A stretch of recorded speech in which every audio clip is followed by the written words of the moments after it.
Hey guys, it's Kim. Welcome back to Eastern Cryptid Encounters. Thanks for tuning in. I have two new encounters for you today. One of them is the cabin in the Smokies, so we'll go ahead and jump right on in and get started on the first one. Our encounter was in the summer of 1980. It was myself and two of my closest girlfriends. We was all three in our mid-20s. We rented an old cabin from a friend of a family member. We were so excited to finally get up to this cabin for a girls' getaway, if you know what I mean. Now keep in mind this was 1980, so no technology. We didn't have no cell phones or internet at the cabin.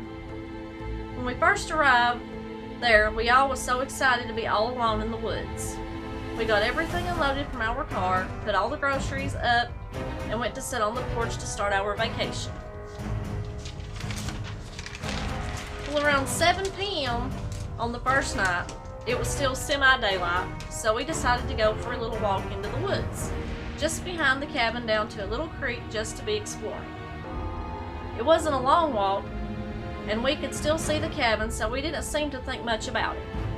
My friend Tammy had taken her shoes off and was walking in the creek when all of a sudden we heard a loud branch or tree fall. It was very loud. We all jumped up and looked in the direction it came from, but we never saw or heard anything. So we all laughed and said, "That was a good scare," and headed back to the cabin. Well, later that night, we was all three getting ready to go to bed because it had been a long day, and they were exhausted. Now keep in mind this cabin was about 10 miles from the main road and all woods all around us. So we all headed to the bed around 11 p.m. and it was only a one-bedroom cabin, so we all slept in the same bed. We had just drifted off to sleep when we was woke up to a knocking on the front door. We all three looked at each other and said, "Who the hell is at our door?" This is like at midnight.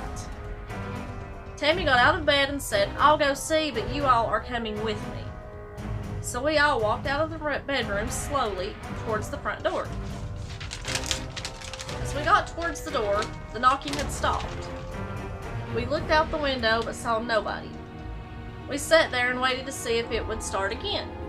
After a few minutes, we heard a light tapping on the bedroom window. We was starting to get freaked out now. We didn't really know what to do. We had no phone, no gun, or anything of that sort to protect us. Then we started hearing some weird sounds, sort of like gibberish voices. At this point, we were almost in tears because we were so scared. Then all of a sudden, Tammy screamed and pointed at the bedroom window and said, "Oh my God, there's a huge animal looking in at us." We both turned and looked, but it was gone. I don't know what she saw that night, but she wouldn't even speak about what she saw. We stayed up the rest of that night, but never saw anything else. As soon as dawn approached, we got the hell out of there. So, what do you got? I'd like to hear your opinions and thoughts on this one.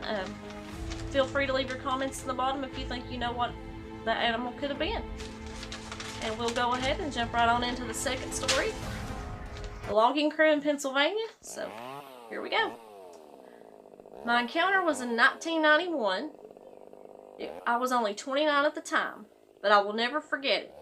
We had just bought a good-sized farm up in Pennsylvania. It was about 100 acres in size. It had about 20 acres of fields, and the rest was heavily wooded. Our plans was to log the timber out to cover some of the money back we had spent to buy it. It had an old 1890s farmhouse on it that needed some repairs on the roof. The logging contractor said it would be a few weeks before he could come out and take a look around. So I decided to go ahead and get the roof took care of myself. We had been removing the old tin off it, and it was getting late in the evening when, I don't know, but something just felt weird. It was like something was watching me. I shrugged it off and got down from the roof and gathered my tools up and called it a night. Well, a couple of weeks went by and the logging guy showed up, and I took him back to the back side of the property to show him the area I wanted logged. He said he would take a walk and be back in about an hour or so. So I went back to the house to wait on him.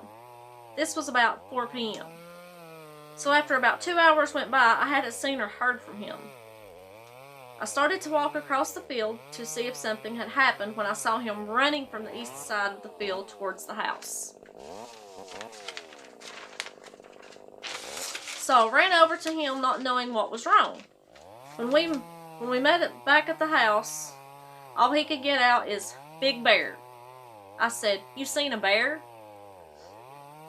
He was out of breath and shaking. So after he calmed down a bit, he said, "I was just finishing up and heard a grunt sound behind me. As I turned around, there was a huge 9-foot tall bear staring at me. Or at least I thought it was a bear. I had noticed some really big prints around the edges of the creek when I was looking at the timber. They almost looked like a human print, just bigger." He went on to say that he would bring his crew back the following week to get started on logging. Well, the next week, they showed up and took all their equipment to the back side of the farm and started to cut some trees. Well, on the second day they was there, I noticed they all came walking fast across the field towards the house again. I met them at the edge of the field and yard and said, "Are y'all done?"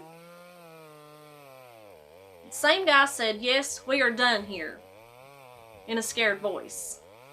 He went on to say, we all saw 3 of those huge, tall bears again. He said one of them threw a giant rock at us, and he said he didn't know bears could throw rocks.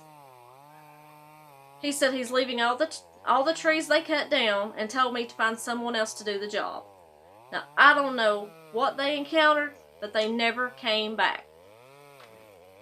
So, I would love to hear your all's opinion on this. Feel free to leave your comments, and I'll see you guys next time.